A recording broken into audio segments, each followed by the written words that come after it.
Барлықтарыңызға сәлем достар, сіздермен Динара. Бүгін ең алғаш 12-13 ғасырда Ресейде пайда болған миксерсіз, таразысыз, дәмді әрі тез жасалынатын манник атты пирогты жасайтын боламыз. Бұл пирог өте оңай жасалынады, сондықтан видеоның соңына дейін қарап, менімен бірге болыңыздар. Каналға тіркелмеген болсаңыздар, міндетті түрде каналға тіркеліп, қоңыраушаны басуды ұмытпаңыздар. Алдымен ыдысқа жұмыртқа, тұз, қант және ванилин салып, венчиктің көмегімен 2-3 минут шамасында араластырып аламыз. Үстіне айран және сұйық май құйып, тағы да араластырамыз. Айран міндетті түрде комнаталық температурада немесе жылы болу керек. Оның үстіне жарма ұнтағын немесе манная крупаны салып араластырамыз. Ұн қосып тағы да араластырамыз.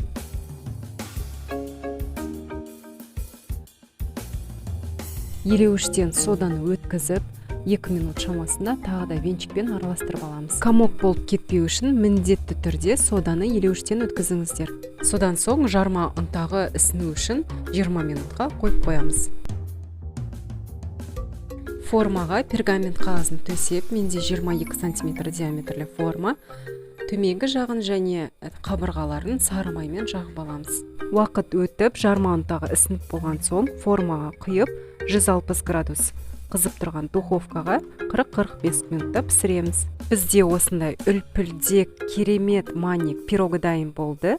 Сары майды жаққаннан пирог формадан жеңіл алынды. Енді оның үстіне қант ұнтағын әдемілеп себеміз. Бұл пирог өте тез әрі оңай жасалынады. Иісі де өте күшті болып шықты. Үстіне кез келген жеміс жидекпен сәндесеңіздер болады. Мен үстін малинамен сәндеп қойдым. Өте әдемі болып шықты. Осы пирогты міндетті түрде жасап көріңіздер, еш өкінбейсіздер. Өте дәмді әрі жұмсақ болып шықты. Видеоның соңына дейін қарағандарыңызға рахмет. Осындай дәмді әрі оңай жасалынатын рецептерді жіберіп алмас үшін мен каналыма тіркеліп, қоңыраушаны басуды ұмытпаңыздар. Сіздермен болған Динара. Келесі кездескенше.